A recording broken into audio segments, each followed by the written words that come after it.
Hey everyone, I haven't really been in the studio this week. My family's been over here visiting, so today I'm going to do more of a daily vlog. Go to the studio, work on some constructions like this one, and then helping a friend in the afternoon to put together a painting. Let's go.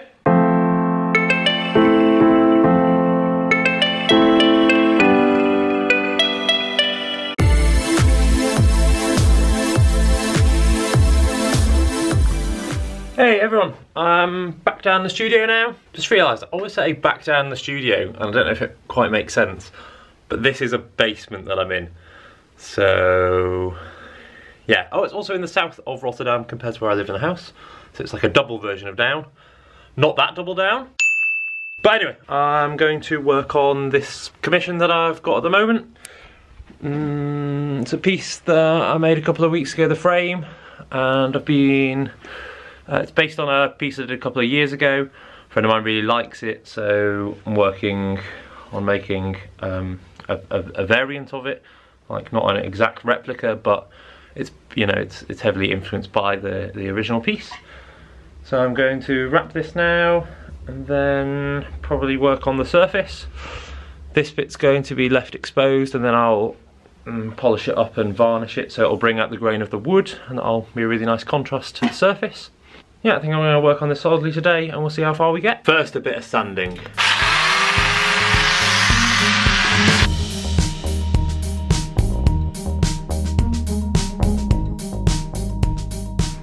Okay, so this is now all sanded, and I'm going to do some stringing work. The reason I did this first was because if the string's all on there, then it's quite difficult to get a smooth surface very close to where the string's going to be.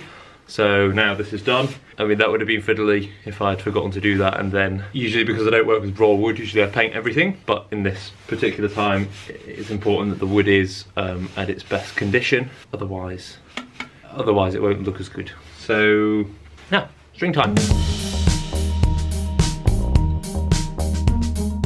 So I've been working on the piece for like half an hour or something now.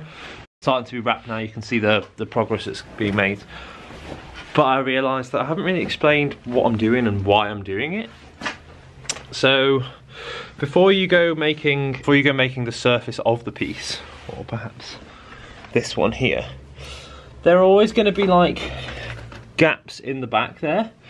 And in the past I've made pieces that I didn't pre-wrap where the surface, the string, is going to go, and it just doesn't look as good.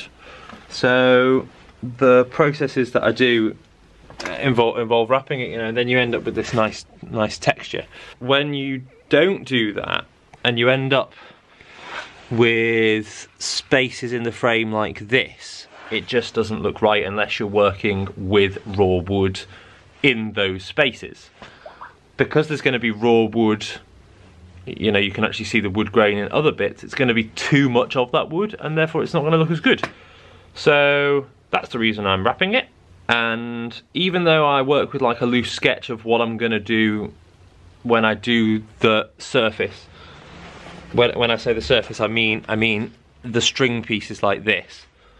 It's a very organic process. You start out with a very loose sketch of where certain lines are going to go, and then it's, I suppose, a bit like, you know, freestyle, you know, jamming or jazz in music. You don't go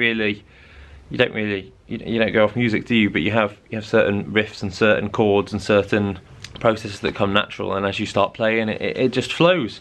And it's quite similar with this. When I start making the surface, it kind of speaks to me in a way, and I interact with it, and at the end you end up with a surface.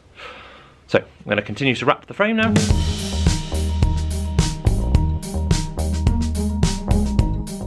Alright, so the wrapping went pretty well. I'll just show you here. So that's the under wrap finish now. It's yeah, it's quite nice to see it coming along. It looks quite different to me than the one that is based off. This is protruding down a lot more, so I've raised this and made this actually quite accentuated. But the reason I've done that is when I do the surface, I have a bit more flexibility in terms of an angle that I can actually make. I'm not really explaining it very well. Basically, it gives me greater flexibility later down the line. I'm going to start the actual surface now. Crack on with that.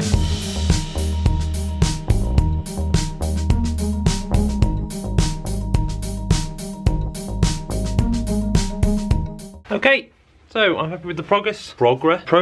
All the main lines have been mapped out now, so we've got this nice curve in, and also it's basically like all the if you're doing a drawing, all the outlines are done now.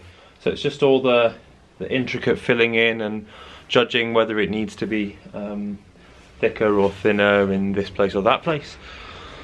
But I'm going to leave it for now, because with this type of work you kind of get sort of emotionally saturated. If you concentrate too long on it, you don't see objectively, so you really need to put space in between the work. And that's also why I tend to do between 5 and 15 pieces at a time. I work in big units, and that way you can give yourself this kind of psychological space to make the work as best as it can, so you don't cloud your judgment. I'm going to head over to my friend's now. We're going to put together this canvas. It's a painting that he owns, that we pulled down a year ago or so when he was moving house. It didn't fit through the door. It's 2 meters by 2 meters, I think, and yeah, he didn't really know what to do, so I went and gave him a hand, and now we're putting it back up in yeah, wherever he wants it put up. I'm going to cycle over there now and do that before the end of the day. Hello guys, I'm down here now with my friend Kareem and his friend Zona. Woo! Woo! This is her apartment. We're gonna put the painting together now, and Kareem's an event promoter. He runs Give Soul and loads of other stuff, and he's looking all cool there. And yeah, through the power of editing, it's now done.